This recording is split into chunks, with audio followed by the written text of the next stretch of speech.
অনেক কাজ হয়ে গেছে।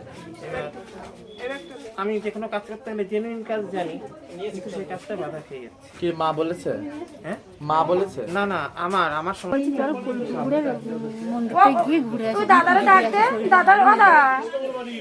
কুলপুকুরে নাম দিয়ে চলে গেছে। চল নই হাতে যাওয়ার মন্দিরে যাওয়ার। রাস্তা ছেড়ে দাও, রাস্তা ছেড়ে দাও।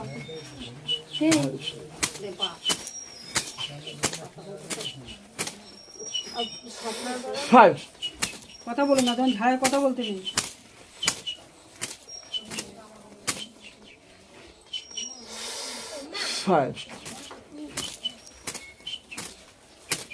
দাঁড়া না রে, তোর এনে ফেলে দিয়ে কাটটা। অচেনা জায়গায় কোথায় যাবো? একটু নেই, ভারী জিনিস নেই, এটাকে জ্বালাবে না।